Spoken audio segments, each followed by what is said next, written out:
आज हम केमिस्ट्री का चैप्टर नंबर 4 और केमिस्ट्री का जो चैप्टर नंबर 4 है वो बेसिकली फिजिक्स और केमिस्ट्री दोनों में ही कॉमन है।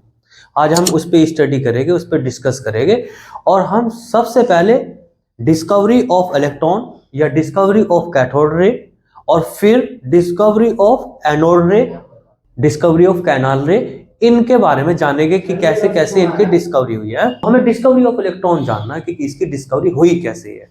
बेसिकली हम पीछे चैप्टर में पढ़ के आए हैं कि एक एटम जो बना हुआ होता है वो इलेक्ट्रॉन, प्रोटॉन, न्यूट्रॉन से बना हुआ होता है। बीच वाले पार्ट को क्या कहते थे हम? न्यूक्लियस। और इस न्यूक्लियस में न्यूट्रॉन होता है और प्रोटॉन होता है। इसके चारों तरफ जो मेंबर होते हैं उनको हम इलेक्ट्रॉन कहते हैं। यहाँ पर हमें सबसे पहले समझना कि इलेक्ट्रॉन और प्रोटॉन की डिस्कवरी कैसे हुई है। तो सबसे पहले हम इलेक्ट्रॉन को लेते हैं कि इलेक्ट्रॉन की डिस्कवरी कैसे हुई है। 19th सेंचुरी का टाइम था। 19th सेंचुरी में ये कुछ साइंटिस्ट थे बहुत फेमस, तो ये डिस्कस कर रहे थे, ये कोशिश कर रहे थे करंट का पास कराने की। और करंट भी पास किस में करा रहे? गैस के अंदर।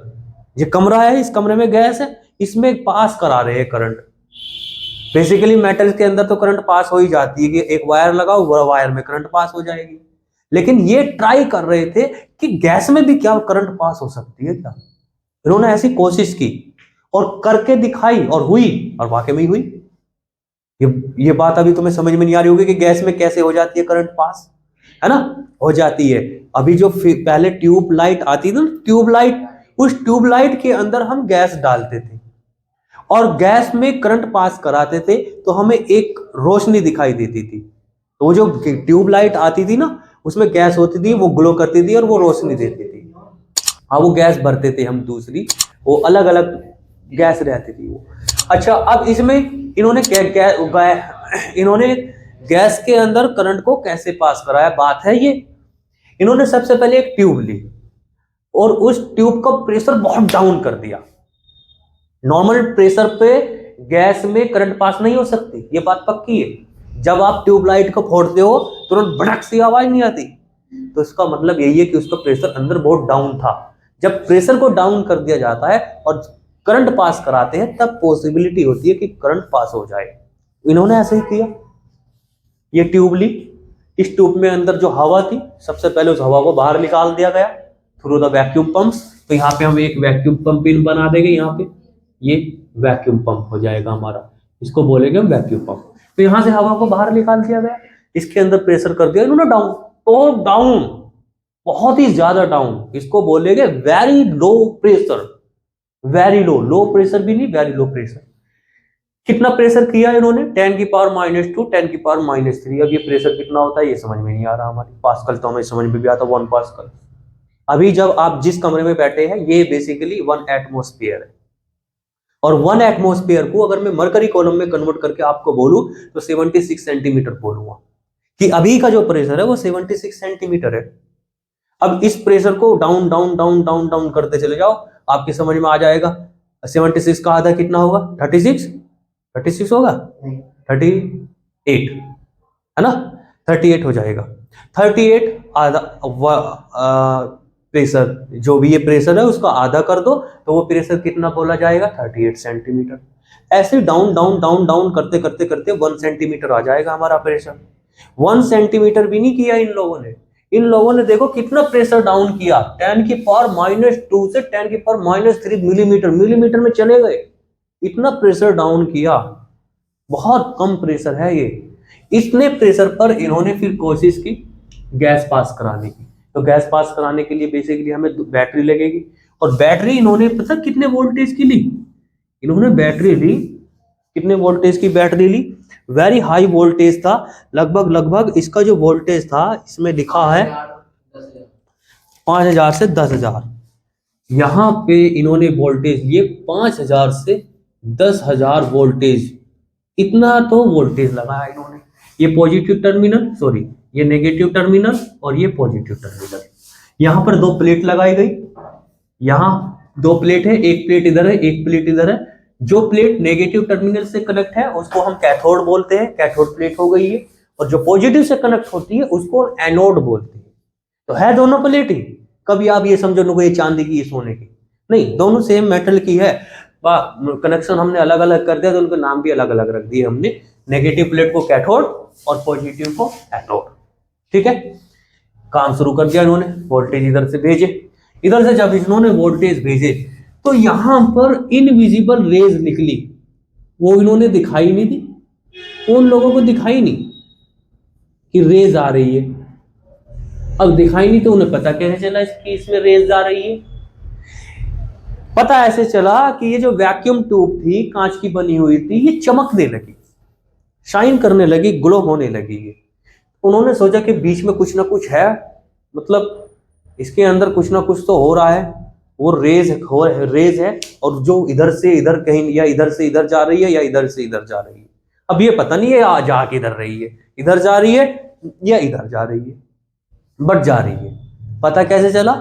इसकी शाइनिंग से, इसकी रोशनी से, इसमें रोशनी पैदा हुई। ठीक है उसके बाद इन लोगों ने क्या किया कि हमने एक दूसरी मेटल लेते हैं, कुछ इंतजाम करते हैं। यहां पर इन्होंने एक प्लेट लगा दी इधर, और वो प्लेट ऐसी लगाई कि अगर उस पर इलेक्ट्रॉन आएगा तो तुरंत वो चमक के दिखाएगी, रोशनी दिखाएगी। उस प्लेट की क्वालिटी ऐसी थी। तो यहां पर इन्होंने एक प्लेट लगा दी, और प्लेट लगाने के बाद फिर दोबारा से एक्सपेरिमेंट को परफॉर्म किया गया, और इधर देखा कि, और इसमें छेद भी कर दिए गए इस वाली प्लेट में, और ये जब छेद हो गए, यहाँ पे होल कर दिए गए, तो ये रेस यहाँ से पहुंचती है और इसमें से पार होती है, और पार होने के बाद इस पर स्ट्राइक कर दी है, और जो हमने प्लेट लगाई थी उसने ग्लो होकर के दिखाया, चमक पैदा हुई। तब तो हमारी समझ में आया कि इधर से रेज आ रही है, इधर से नहीं आ रही, इधर से आ रही है, इधर से कैथोड से, और किधर जा रही है? एनोड की तरफ। तो इन रेज को उन्होंने नाम दे दिया, ये तो कैथोड रे है, क्योंकि कैथोड से लिख ली। इनको क्या नाम दिया गया? Cathode rays. बाद में जाकर के पता चला कि इन रेज के पास छोटे छोटे पार्टिकल है, और वे पार्टिकल चल करके जा रही है, वो उससे वेव्स बन रही है, उससे रेडिएशन बन रहा है। छोटे छोटे पार्टिकल, जैसे बूंद नहीं होती, फुवारा चला देते हैं हम, तो फुवारे से ही तो बनती है वो, क्या बोलते हैं उसे, एक लाइन, क्या बोल रहे थे हम इसे अभी? रेस। वो रेस बनती है एक, जैसे हमने सिगरेट का धुआं लिया और उसे ऐसे बाहर छोड़ा तो क्या बनेगी? तो क्या बनेगी? एक रेस बनेगी, आगे चलते जाएगी। प्रैक्टिकल मत कर लेना इस पे। तो रेज बनती है, तो ऐसे ही रेज यहाँ पे बनी, और उसमें थे छोटे छोटे इलेक्ट्रॉन। ये बाद में पता चला, ऐसा नहीं एकदम पता चला, पहले तो रेज ही नाम दिया गया कि इनको कैथोड रे बोलने लगे। बाद में पता चला कि ये जो कैथोड रे है ये बनी हुई है नेगेटिव चार्ज पार्टिकल से, और उन नेगेटिव चार्ज पार्टिकल का नाम रखा गया इलेक्ट्रॉन। और ये काम किया सबसे बाद में हमारे बाबा थॉमसन ने। हालांकि इन सभी साइंटिस्टों का अहम रोल रहा है, इन्होंने सबने कोशिश करी, कामयाबी इस भाई साहब को मिली। ठीक है, तो जे थॉमसन को ये लकब दे दिया गया कि इलेक्ट्रॉन के डिस्कवरी जो की है, वो इलेक्ट्रॉन की डिस्कवरी हमारे थॉमसन ने की है। ठीक है, आगे बात समझ में, इस तरीके से इलेक्ट्रॉन की डिस्कवरी हुई है। पहले कैथोड रेज का पता चला, कैथोड रेज का पता चला किसकी हेल्प से? इस वैक्यूम चैम्बर से, वैक्यूम ट्यूब बोलेंगे इसे, और इसे डिस्चार्ज ट्यूब भी बोलते हैं। अब डिस्चार्ज ट्यूब क्यों बोलते हैं इसे? डिस्चार्ज ट्यूब इसलिए बोलते हैं क्योंकि जब इलेक्ट्रिसिटी को गैस में पास कराते हैं तो स्पार्क होता है, और जब स्पार्क होता है हम क्या कहते हैं? उसे डिस्चार्ज हुआ है। चिंगारी पैदा होती है जब गैस के अंदर, जब भी चिंगारी होती है या इलेक्ट्रिसिटी पास होती है, तो वहां पे हम वर्ड यूज करते हैं डिस्चार्ज। तो ये काम कहाँ हो रहा है? गैस में। तो इसलिए इस ट्यूब का नाम क्या बोल दिया गया? डिस्चार्ज ट्यूब, या फिर नॉर्मली वैक्यूम ट्यूब बोल दो, क्योंकि इसमें वैक्यूम भी लगा हुआ है, तो वैक्यूम ट्यूब।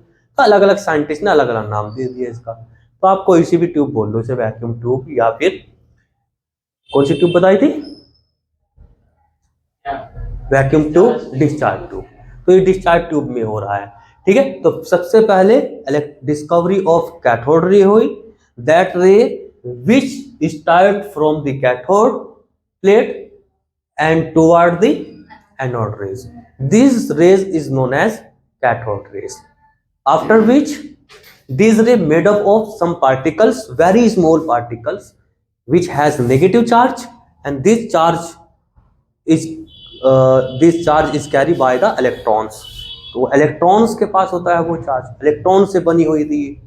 तो हमने कहा कि ये तो इलेक्ट्रॉन जा रहे हैं इधर, तो इलेक्ट्रॉन है भाई ये, तो इनको इलेक्ट्रॉन नाम दो इनको, तो इलेक्ट्रॉन का नाम दे दिया गया उनका।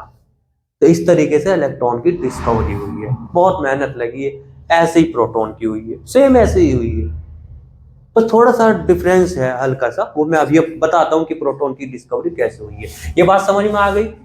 अब इसे आप जरा पढ़ करके देखिए पहले। देखो सुनो, तेरा क्वेश्चन ये है कि सर इसमें से डायरेक्ट इलेक्ट्रॉन कैसे निकल गई, जबकि इलेक्ट्रॉन तो एटम्स के अंदर होते हैं। ठीक है, वेरी गुड क्वेश्चन। यहां पर कैथोड प्लेट लगी हुई है, ये एक मेटल की प्लेट है। मेटल की प्लेट्स एटम से बनी हुई है ऑब्वियसली, वो भी एटम से बनी हुई है। जब हमने इसको नेगेटिव चार्ज दिया, इसको इतना चार्ज दिया कि इसके अंदर जो इलेक्ट्रॉन थे, इधर से नेगेटिव चार्ज आया और उसने कहा चल भगो यहां से, लिख लो यहां से। तो जितने भी नेगेटिव चार्ज थे वो यहां से एमाइट होने स्टार्ट हो गए, वो यहां से भगने शुरू हो गए। और जो इधर पॉजिटिव चार्ज है, तो इस पॉजिटिव चार्ज की तरफ कौन अट्रैक्ट होना पसंद करता है? Negative charge. यहाँ पे भी तो पॉजिटिव चार्ज है, यहाँ पे भी है ना। तो इसके अंदर जो इलेक्ट्रॉन थे, वो इलेक्ट्रॉन यहां से निकलने शुरू हो गए, क्योंकि ये किस तरफ जाना पसंद करेंगे? ये पॉजिटिव की तरफ जाना पसंद करेंगे। तो इसमें से इलेक्ट्रॉन निकला, ये निकला यहां से एक इलेक्ट्रॉन, वैकेंसी क्रिएट हो गई, तुरंत वहां से एक इलेक्ट्रॉन आता है, इस वैकेंसी को फुलफिल करना है। मैं आ रहा हूं, टेंशन मत ले, ठीक। वो वैकेंसी फुलफिल हो गई, तुरंत फिर एक और इलेक्ट्रॉन निकला, फिर यहां पहुंचा, फिर उधर से एक और इलेक्ट्रॉन आया, निकले। ये काम इतनी फास्ट हो रहा है, बहुत फास्ट। और एक इलेक्ट्रॉन तो मैंने बताया एकदम से, पता ना कितने लाखों करोड़ इलेक्ट्रॉन आए होंगे एक साथ ही, और इधर से इधर चक्कर लगाते रहते हैं। ये बीच में जो काम हो रहा है उसको हम रेस बोल रहे हैं। आगे का ऑप्शन क्लियर? अब बता, ठीक है।